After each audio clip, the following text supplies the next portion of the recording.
The Boston Red Sox.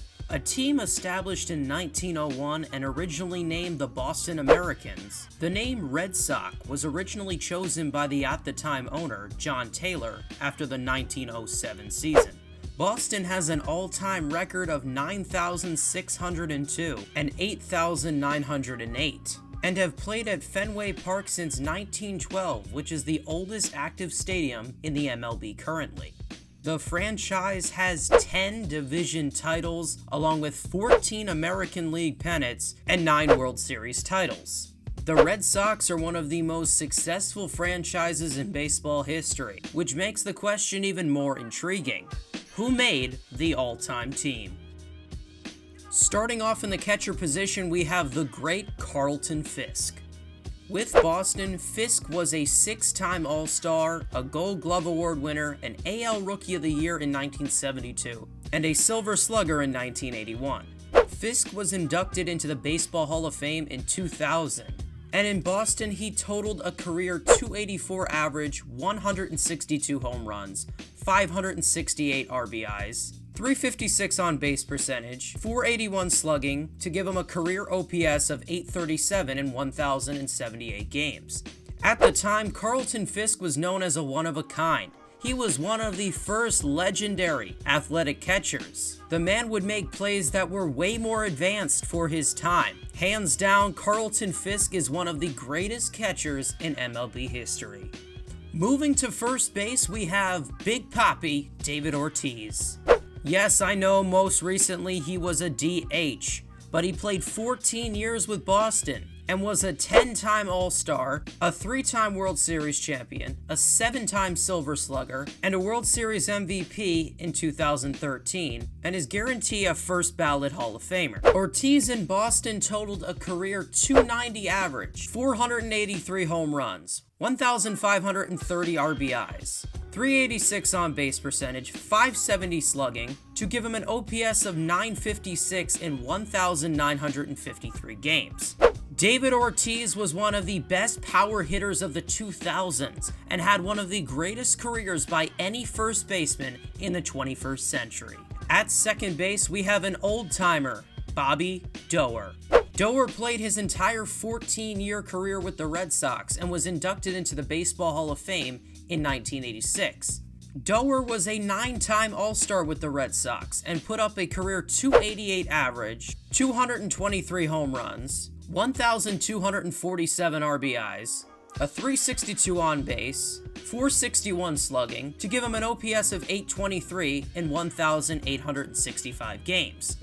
Doerr was a key part to the Red Sox early success in the 40s, which lands him on the all-time Red Sox team. Moving to the shortstop position, we have the great Nomar Garciaparra. Nomar played 9 years with the Red Sox and was a 6-time All-Star, a Silver Slugger and Rookie of the Year in 1997, and a 2-time batting champion. Garciaparra with the Red Sox put up a career .323 average, 178 home runs, 690 RBIs, a 370 on-base percentage, 553 slugging, to give him an OPS of 923 in 966 games. Nomar was one of the most athletic players in Red Sox history and was one of the best shortstops in the league in the early 2000s. Nomar is an absolute legend. At third base, we have the legendary Wade Boggs. Boggs played 11 years with Boston and was an 8-time All-Star, a 5-time Silver Slugger, and was inducted into the Baseball Hall of Fame in 2005. Boggs had a very dominant career with the Red Sox. 338 average, 85 home runs, 687 RBIs, 428 on-base percentage, 462 slugging, to give him an 890 OPS in 1,625 games. Boggs is one of the greatest hitters in baseball history and is one of the greatest third basemen of all time. Wade Boggs is an absolute legend, and that gives him a unanimous selection to the Red Sox all-time team. Moving to the outfield, this one should be pretty obvious to start it off. The amazing Ted Williams. If you don't know who this guy is, I don't know what to tell you, but I will tell you this.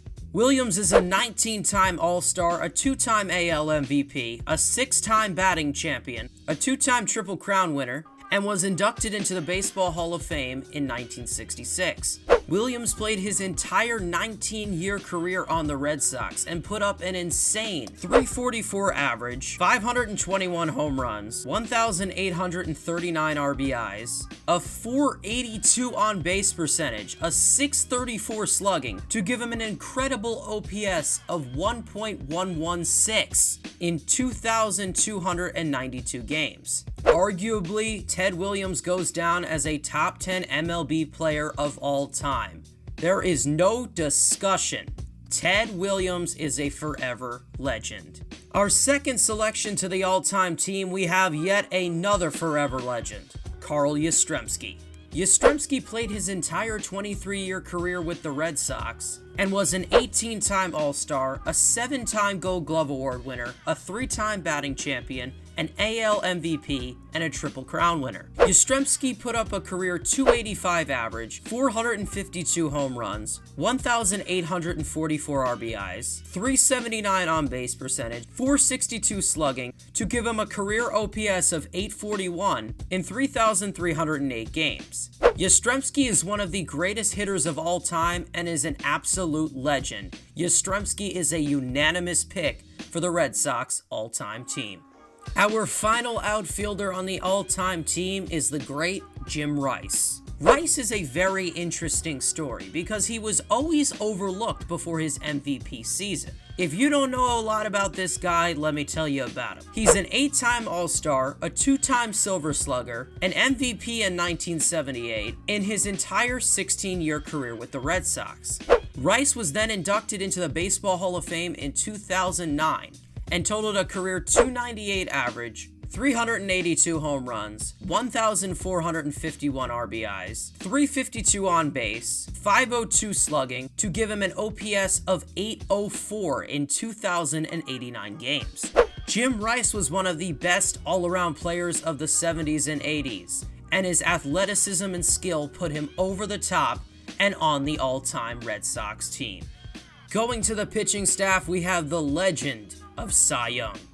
If you didn't know, Cy Young was an actual player, guys. He's not just an award. Cy Young was a Triple Crown winner, a World Series champion in 1903, and was inducted into the Baseball Hall of Fame in 1937. Cy Young played 8 years with the Red Sox, where he totaled a 192 and 112 record, an even .2 ERA, a 0.97 whip, and 1,341 strikeouts in 327 games. Cy Young is arguably the greatest pitcher of all time. Cy Young is the all-time leader in career wins, games started, complete games, innings pitched, and batters faced. No one will ever reach that feat ever again, unless somebody pitches every day.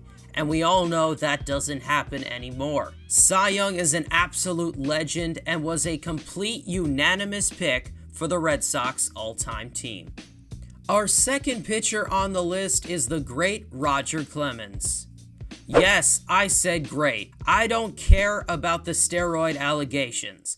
I care about the type of player that he was, and he was amazing in his prime. Clemens played 13 years on the Red Sox and was an 11-time All-Star, a 7-time Cy Young Award winner, a 2-time pitching Triple Crown winner, a 2-time World Series champion, and an AL MVP. Clemens recorded a career 192 and 111 record, 3.06 ERA, 1.16 whip, and 2,590 strikeouts in 383 games. Clemens is one of the greatest pitchers of all time and deserves a spot in the Baseball Hall of Fame for his dominant career. It might not ever happen given the history, but he belongs on this list without a doubt. Our third and next pitcher on the team is the amazing Pedro Martinez. Martinez played 7 years on the Red Sox and was a 6-time All-Star, a 2-time Cy Young Award winner, a World Series champion in 2004, a pitching Triple Crown winner, and was inducted into the Baseball Hall of Fame in 2015. Pedro in Boston totaled a career 117 and 37 record, a 2.52 ERA, 0.98 whip, and 1,683 strikeouts in 203 games played. Martinez was one of the best right-handed pitchers of the 2000s and was a legend for his time in Boston. Our fourth pitcher to be selected to the Red Sox all-time team is Lefty Grove. If you can't tell, he was a lefty, and he was one of the most dominant left-handed pitchers of the 1930s. Lefty was a 5-time All-Star, a 2-time pitching Triple Crown winner, an AL MVP, and a 2-time World Series champion. Grove spent 8 years in Boston and was inducted into the Baseball Hall of Fame in 1947. Grove totaled a 105-62 record, 3.34 ERA, 1.32 whip, and 743 strikeouts in 214 games. Grove was an advanced pitcher for his time and dominated the league for over a decade. Lefty Grove is a unanimous decision for the Red Sox all-time team. The next selection to the all-time team is the great Luis Tiant. Tiant was mainly known for his awkward windup. He would look up into the sky and hurl it over the plate. Now that might have been his main trademark, but he was amazing in Boston. Tiant was a 3-time All-Star and played 8 years on the Red Sox. He totaled a career 122-81 record, 3.36 ERA, 1.20 whip, and 1,075 strikeouts in 274 games. Luis Tiant was an extremely underrated pitcher in the 70s, even with his unusual windup that stands out completely. Our final member of the Red Sox all-time team is the amazing Babe Ruth. Yes, that is correct. If you didn't know, Babe Ruth came into baseball as a pitcher, and he was pretty good. With Boston, Ruth totaled a 89-46 record, 2.19 ERA, 1.14 whip, and 483 strikeouts in 150 games pitched. Ruth was a great pitcher in Boston, even though we do know him mostly for what he did with the bat. His time on the mound does deserve some recognition, which lands him the final spot on the Red Sox all-time team. So there you guys go, there is the Red Sox all-time team. Do you agree with this list? Let me know in the comments below. Do you disagree with this list? Let me know in the comments below as well. I hope you guys enjoyed this video. The next one up will be the goddamn Yankees. Let me know in the comments below if you're excited about that, if you're a Yankee fan, because I know there's a lot out there. I hope you guys enjoyed this video. Please give it a thumbs up if you enjoyed it. Again, we are doing this for all 30 MLB teams, so stay tuned for that. Make sure to subscribe, turn on those post notifications so you can be instantly let know if one of these videos comes out. Thank you guys so much for watching. I am MetsFan5 signing off so long. Remember that Rickster loves you, and let's go Mets.